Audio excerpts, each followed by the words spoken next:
Egipto, tierra de misterios, historia grabada en jeroglíficos intraducibles hasta el encuentro de la famosa piedra Rosetta, hallada en la campaña de Napoleón en la meseta en 1798.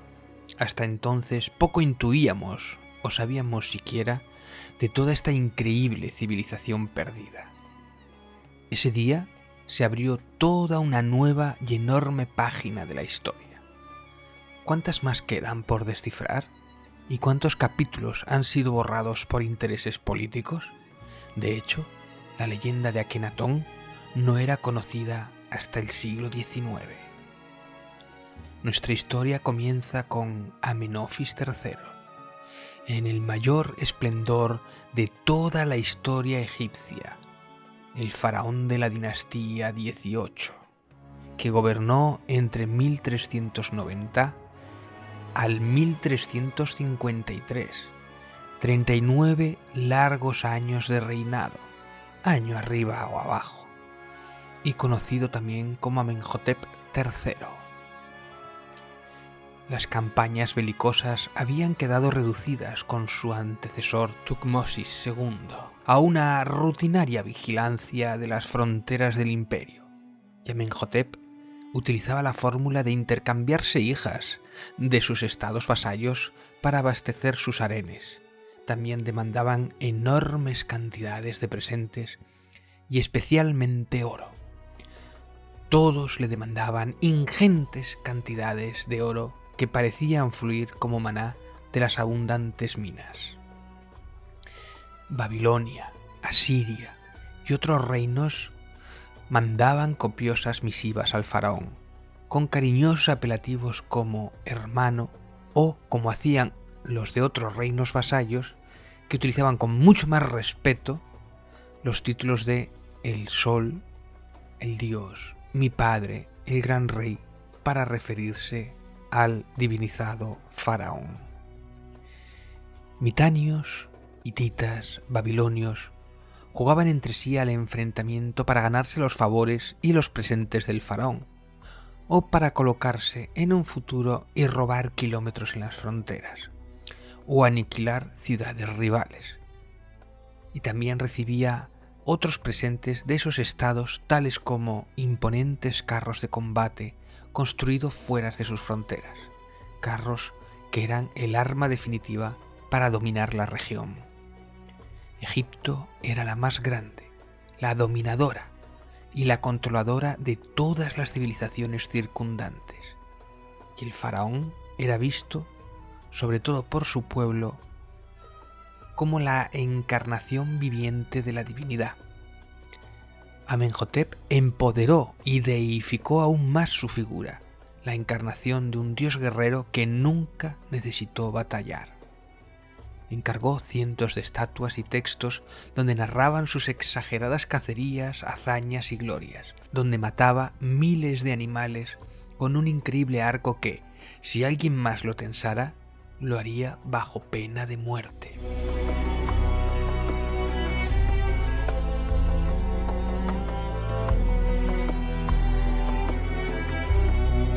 En nuestra historia debemos destacar la importancia sobre la figura de la esposa real. Podemos recordar que la poderosa faraona como Hatshepsut, 100 años atrás, consiguió quedarse con el trono y siendo una de las más importantes.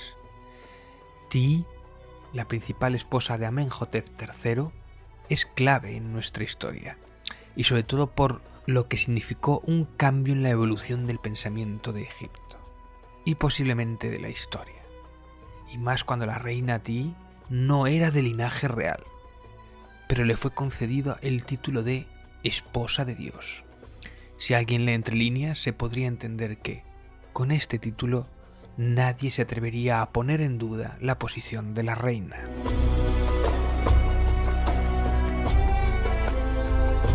Los padres de Ti procedían de una ciudad sureña. Su padre, Yuya, era un jefe de carros de guerra con descendencia siria, mientras su madre, Tuyu, ostentaba el título de ornamente real y de cantora del templo de Amón. Imaginad la importancia de esta influente familia no real que sus cuerpos están enterrados en el Valle de los Reyes. Imagino que cuando provees de valiosos carros al imperio, poco importa que tu sangre no proceda de Horus. Amenhotep III accedió al trono con tan solo 13 años, y en el segundo año de su reinado se casó con Tiye, de 2 años menor de edad. Tiye tenía un enorme peso político y fue la verdadera gobernante en la sombra, ayudada de su suegra ante la indolencia de su esposo, que prefería pasar el tiempo cazando o buscando otras concubinas. La pareja real tuvo varios descendientes, 5 hijas y 2 hijos. Uno, Thutmose, sería el digno heredero del rey, el príncipe de la corona, el ojito derecho de su padre, y el otro, llamado en nacimiento como su padre, Amenhotep. Amenhotep no era el hijo favorito. Amenhotep debía ser un contestatario y nunca fue representado en los festejos reales. En todas las ceremonias aparecía el faraón con su esposa, todos sus hermanos y hermanas que habían heredado títulos importantes, y Amenhotep no era ni nombrado. Las razones pueden ser múltiples, pero aquí se fragua el inicio del cisma que ocurrirá en el futuro. Amenhotep fue educado para ser sacerdote y estaba interesado en la cultura, en el arte, la arquitectura, y para nada en la cacería, belicismo o ritos relacionados con Amón. Quizás fuera que no se llevara bien con su padre, quizás no comulgara con la religión mayoritaria, quizás estuviera enfermo y deforme y no se prestara a enseñarlo al mundo, o quizás un poco de todas ellas. Pero sí os puedo asegurar que Amenhotep sí era el favorito de la reina Tiye.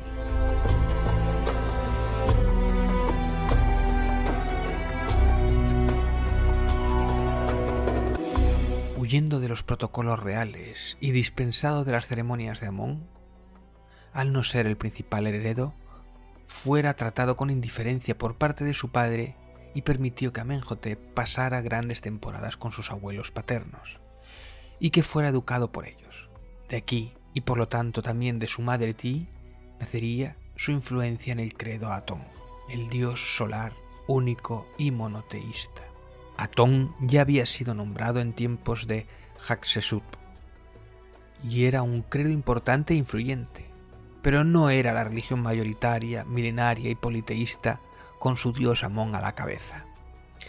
Y eso no hubiera sido un problema si no fuera que los sacerdotes del templo de Amón eran la base de la economía de Egipto. Su poder era enorme y creciente, y su ambición también. Si ponemos como ejemplo el templo de Karnak, por su grandiosidad e influencia, donde todo el mundo, sus gentes, dejaban sus donaciones, los derrotados de las batallas a sus esclavos, la prole dejaba sus cosechas y sus dotes a los pies de los sacerdotes para así complacer a Amón y que fuera bueno con Egipto, porque Egipto era un auténtico paraíso en la tierra. Los sacerdotes no desperdiciaban ninguno de esos regalos y los repartían con el resto de trabajadores, canteros, orfebres, joyeros, lapidarios, escultores y otros oficios que vivían alrededor del templo, y una parte iría al faraón. Esto acabaría provocando un conflicto de poder, ya que casi toda la economía del reino pasaba por las manos del templo. El templo era una fuente de poder, y como tal también la heredaban sus hijos. Su influencia se remontaba en 2000 años, desde que Amón se fundió con el dios Ra en las primeras dinastías.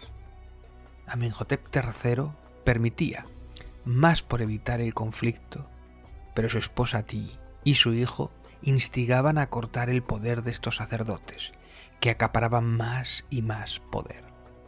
De aquellos tiempos, Amenhotep III construyó en la orilla occidental del Nilo su templo mortuorio, el mayor complejo religioso de Tebas, de las que solo quedan los famosos colosos de Memnón. También construyó en Tebas y Nubias templos a Amón. Choca directamente con las creencias de su hijo Amenhotep, con quien nunca se había llevado bien. Sobre el año 30 del reinado muere el hijo mayor heredero. El conflicto está servido.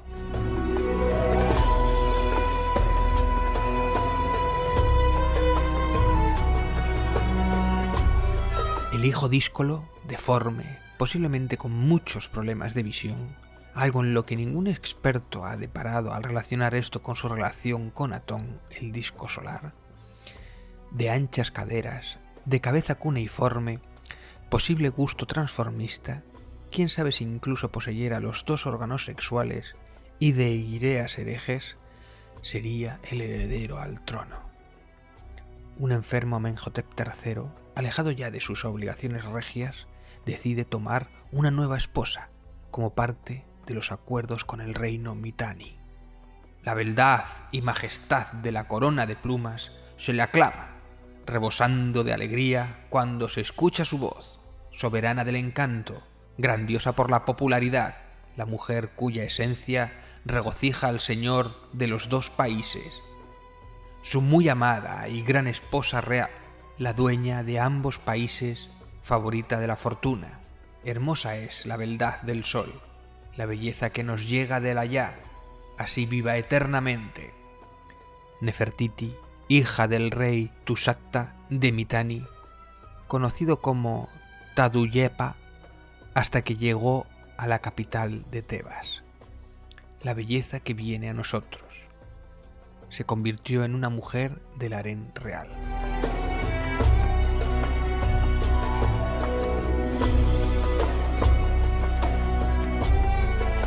Nefertiti también poseía la cabeza dolicocéfala. Era habitual en su cultura, algo que sus hijos también poseerían. No quiero entrar si por genética o por el uso de tablas desde el nacimiento para forzar su deformación. Si queréis saber cuál es su aspecto, podéis disfrutar del mítico busto polícromo que está en el Museo del Cairo. El rey Tuxarata entrega a su hija a cambio de 2 ciudades y abundante suministro de oro. Nefertiti debió de ser una pieza muy codiciada por un ya moribundo Amenofis III. Con 15 años llega a Tebas.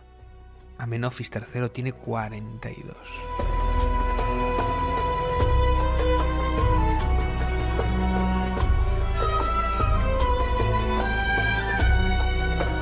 La reina Ti la ayudó y la formó en la corte. Ti ya había sufrido en su juventud las maldades de las consortes de Tutmosis IV y acogió a Nefertiti de buen grado. La corte estaba dominada por mujeres bien avenidas. El último año de Amenhotep III, Amenhotep hijo, tuvo corregencia con su padre, hasta que éste finalmente falleció, víctima seguramente de la dieta del pan molido con piedras e ingerido por el rey. Su momia y sus desgastados dientes así lo atestiguan.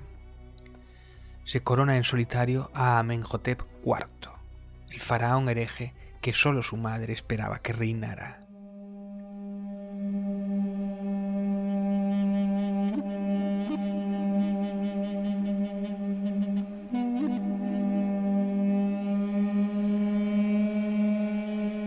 Podemos dilucidar muchas teorías sobre el peculiar aspecto de Amenhotep IV, sobre todo por el gran contraste por cómo lo representaban habitualmente.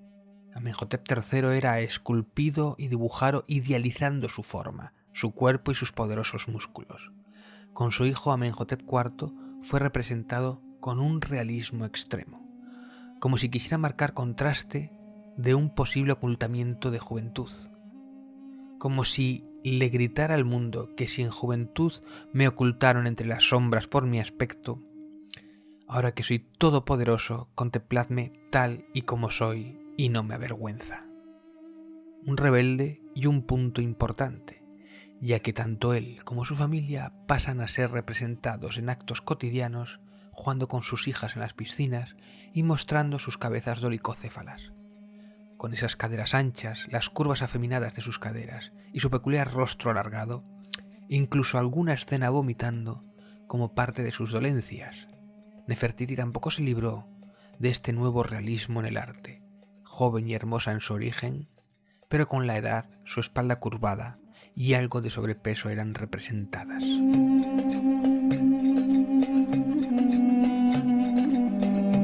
Realmente es difícil especular ante la enfermedad de Amenhotep IV, ya que no se ha encontrado su momia, y los expertos creen que nunca se hará por cómo acabó su historia.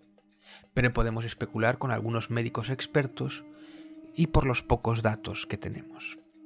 Se especula con el síndrome de Marfan, por su característico rostro alargado y ojos achinados, dedos finos y largos y desajustes cardíacos. La lipodistrofia muscular que provoca la desaparición de grasa corporal de cintura para arriba y acumulación de la cintura para abajo. También se habla de hidrocefalia, por la deformada forma de la cabeza podría encajar, y en múltiples pinturas de Amarna puede verse escenas de la familia vomitando, síntoma de dicha patología. Otros estudios aseguran que Amenophis pudiera ser hermafrodita, eunuco o directamente una mujer transformada al estilo de Hatshepsut, algo que sin duda no impidió que tuviera descendencia, pero posiblemente sí pudiera jugar con su androginia, ya que en el futuro le conoceremos al menos una pareja hombre. También puede que sea justo todo lo contrario, que quisiera ser representado deformado, como si de algún tipo de clave humorística global, y por distanciarse del tratamiento exagerado de las representaciones de su padre, ya que, en algunos dibujos, sus hijas no tienen las cabezas dolicocéfalas, y en otras sí. Recordemos que esas pinturas no eran más que la representación de lo que el faraón quiere que vean sus acólitos. Y si de algo tenemos constancia es que Amenhotep IV no estaba para nada interesada en la milicia, ni en los protocolos, ni en la diplomacia extranjera, y no movió un solo dedo de su larga mano cuando el rey Turaksarata, a través de las cartas de Amarna, le demandaba atención contra los hititas. Solo cuando fue borrada de la historia la ciudad, Egipto reaccionó tarde y sí hubo alguna contienda haciendo retroceder a Suppiluliuma, pero Mitai, el antiguo reino de los padres de Nefertiti, ya no existía. Su único interés eran las artes y la construcción desmedida a su nuevo culto, Atón.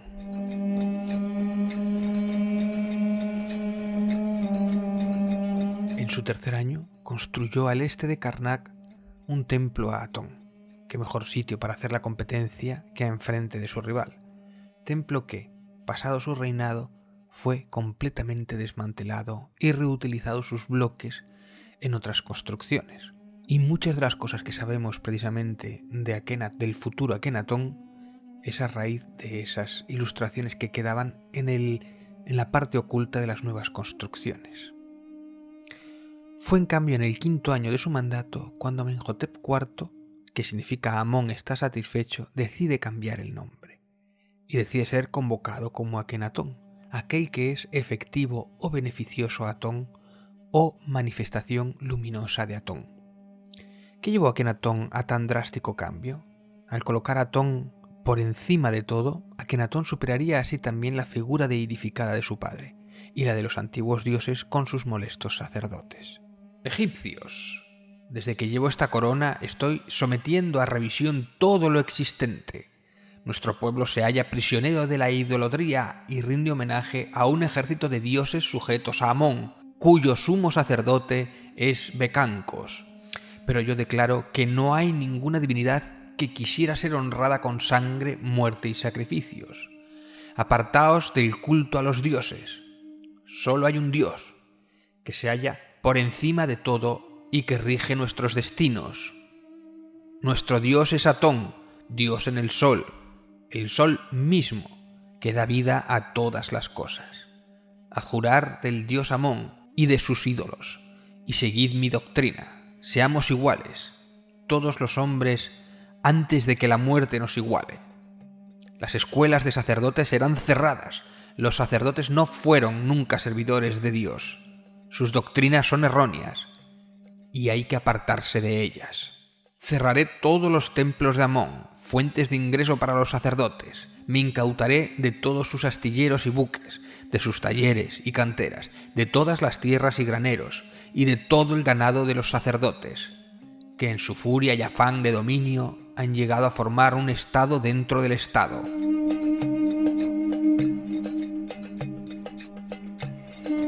Esto provocaría un importante cisma en un pueblo que llevaba adorando a los mismos dioses más de 2000 años, y es un momento clave que Akenatón, dado a escribir hermosas poesías, relata en primera persona un supuesto encuentro con Atón, que hará que impulse definitivamente su imposible reforma. El disco solar se le apareció. En el programa de mis enigmas favoritos y con el invitado de Manuel J. Delgado, ya fallecido, insinúan constantemente que algo debió ver Akenatón, un encuentro forteano, un evento que transcribió el propio rey como el descenso de un segundo sol en el himno a Atón, y lo quieren comparar con Fátima. Pero yo realmente he buscado esa referencia, he buscado la fuente original o semejante, y no hay nada que me haga pensar que tenga una similitud con el encuentro de Fátima o con un encuentro ovni o un encuentro forteano. También tenemos lo que es la famosa escena de la ventana de la aparición, en el que podemos ver a Akenatón y a Nefertiti recibiendo los rayos de Atón. Pero todo esto se puede explicar, dando a entender de la importancia de la recompensa. Claro, los que igual no entienden un poco lo que significa este dibujo o esta ilustración, pueden ver un encuentro ovni, ¿no? Un ovni que es el sol y que ilumina, ¿no? Pero sin embargo, si entendemos lo que quería significar y lo que quería referenciarse, es la importancia de la recompensa, ¿no? Dad bienes a Akenatón, que sirve a Atón, y este os recompensará. No como antes, que se lo llevaban los sacerdotes de Amón, que por si fuera poco, pues como los prohibió, pues ya ahora tiene que quedárselo él directamente. No hay ese intermediario de los sacerdotes, es el propio faraón, el intermediario con el dios, ¿no? Se quita ese intermediario directamente, ¿no? Eso es lo que representa el culto. Y además te dice todas las, pues los enemigos que le dan los bienes, o otros reinos de otros lados que le dan los bienes, el pueblo bajo que le da los bienes y tal, todo eso representado tiene un estatus, ¿no? Y también que es el rey el mediador con ese dios, como si de una revelación se tratara. Y tenemos precisamente esas poesías escritas por el propio Akenatón, en el cual yo no encuentro la referencia de un segundo sol. Voy a leer algunos de los párrafos más hermosos, pero no todos porque es bastante largo. Aparece resplandeciente en el horizonte del cielo, oh Atón vivo, creador de la vida. Cuando amaneces en el horizonte oriental, llenas todas las regiones con tu perfección. Eres hermoso, grande y brillante, te elevas por encima de todas las tierras. Tus rayos abarcan las regiones, hasta el límite de cuando has creado. Siendo Ra, alcanzas sus límites, y los dominas para este hijo bien amado, por ti, Akenatón. Por lejos que te encuentres, tus rayos siempre están sobre la tierra. Aunque se te vea, tus pasos se desconocen. Cuando te ocultas por el horizonte occidental, la tierra se oscurece como si llegara la muerte. Se duermen los aposentos con las cabezas cubiertas. Y lo que un ojo hace, no lo ve el otro, aunque fueran robadas sus bienes. Pero están bajo sus cabezas. Los hombres no se percatarían. Todos los leones salen de su guarida, todas las serpientes muerden, la oscuridad llega, la tierra reposa en silencio, cuando su creador descansa en el horizonte.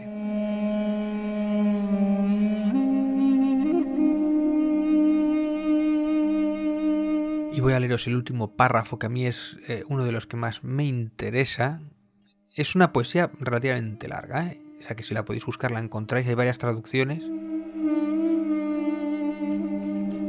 Estás en mi corazón, no hay otro que te conozca, solo tu hijo Neferjeperura Uaenra, que es el nombre original de Akenatón, a quien has mostrado tus caminos y tu poder.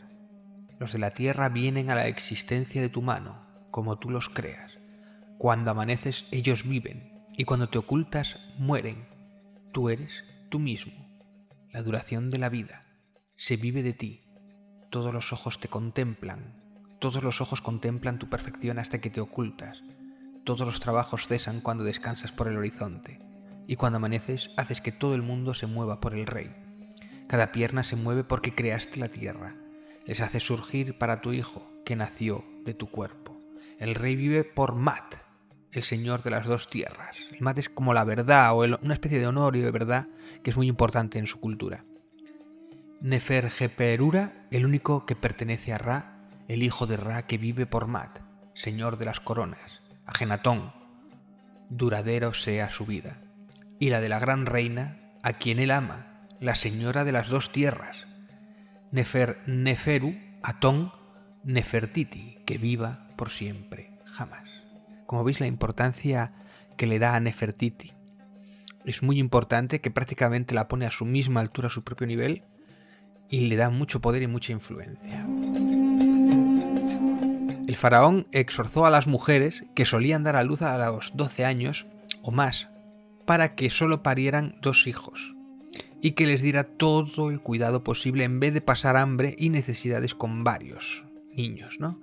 Libertó a los esclavos, hizo levantar viviendas para el pueblo dotadas con cocina, porque hasta entonces se había cocinado siempre fuera, frente a las cabañas. Asimismo, les hizo instalar retretes para evitar que la gente siguiera haciendo sus necesidades fisiológicas en la calle. En la arquitectura o en la ingeniería también era donde era su fuerte, ¿no? Y vio cómo tenía que hacer ese tipo de adelantos y de cómo diseñar la ciudad. Akenatón se preocupó también por los animales, abogando para que fuesen tratados con consideración. Llegó incluso a prohibir la pesca y la cacería de aves, y en un acto sin precedentes de jubilación de bestias, envió animales de carga a pacer en los mejores pastos hasta el final de sus días. Aquí es muy curioso porque yo he leído algunos artículos que querían comparar a Akenatón con Hitler, y yo tampoco acabo de ver ese paralelismo, pero bueno. Como el dios Amón era rico, todas las tierras fértiles pertenecían a sus templos. Akenatón suprimió estos derechos y otorgó las tierras a labradores y colonos. Hizo que los ricos pagasen tributos y advirtió a los sacerdotes que nadie podía hacerse rico sin trabajar. Garantizó la atención médica en los barrios de pobres y prohibió la mendicidad. Bueno, es una serie de avances bastante curiosos y que yo creo que casi inauditos en la historia hasta la actualidad prácticamente.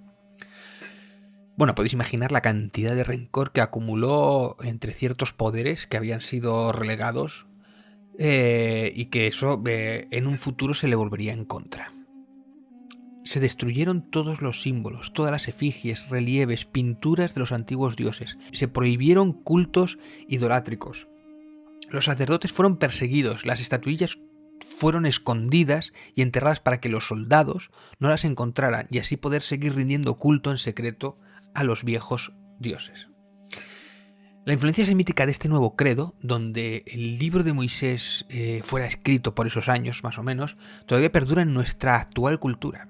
Hay quien asegura que la historia de Akenatón tiene muchas similitudes con la de Moisés, o posiblemente sea una transcripción mitificada de la misma historia, ya que en este punto la religión judía y la herejía de Akenatón tienen muchísimos puntos en conexión. Cuando el faraón decide trasladar la capital de Tebas a una nueva ciudad a construir en medio del desierto a 300 kilómetros.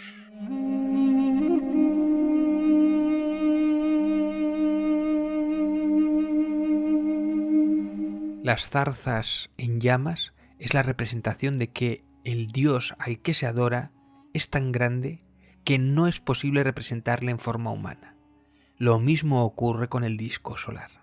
Atón se presentó ante el faraón y le dirigió por el desierto hasta una tierra que nunca fuera adorada por otro dios.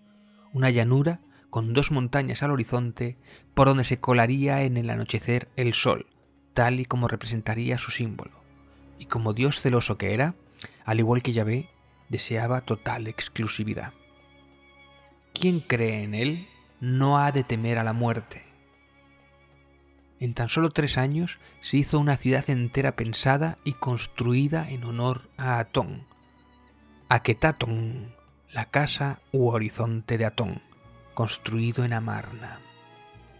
Sus construcciones fueron el gran templo de Atón, los palacios reales donde vivirían los faraones, edificios administrativos, viviendas para los nobles, los hipógeos, tumbas excavadas en la roca, y una ciudad para los trabajadores de la necrópolis.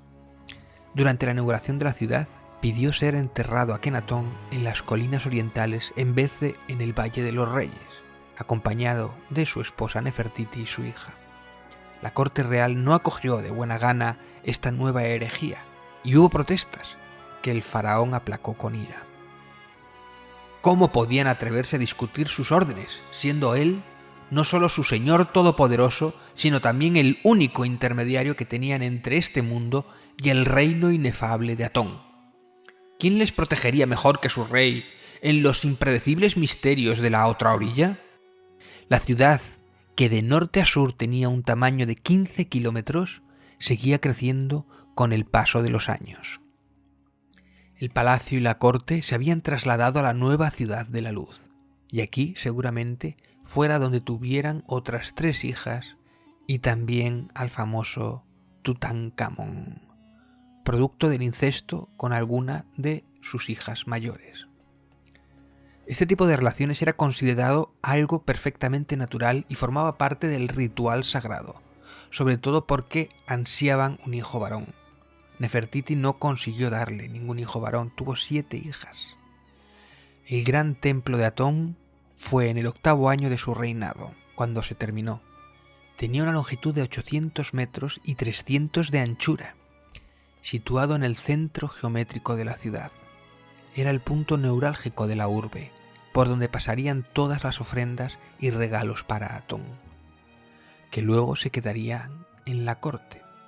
Pero un punto muy importante y diferenciante con este templo es la carencia de techos.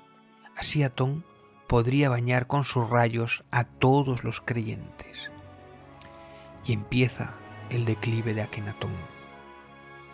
Sobre el año 12 de su reinado aparece un personaje del que mucho se especula, el joven Semenkare, que en poco tiempo recoge el favor del faraón, que se casa con la princesa primogénita Meritatón, aunque esto no impediría que mantuviera una relación homosexual con Akenatón, en detrimento de Nefertiti, que acabaría siendo borrada de la corte y relegada al palacio excepcional del que apenas volvería a salir en vida.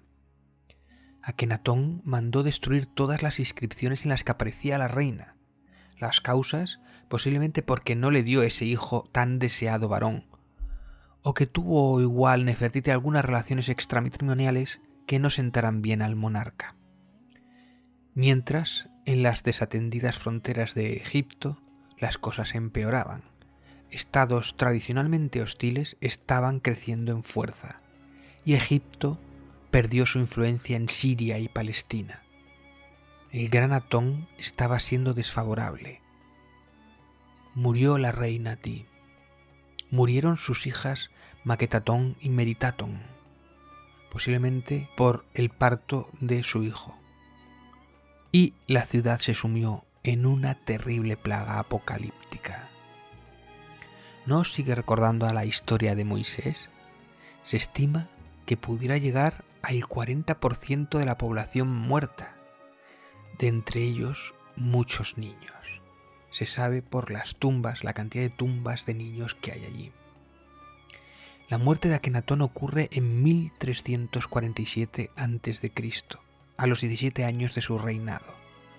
Fue una muerte oscura de la que sabemos poco, y desde luego no fue precisamente trágico para su pueblo.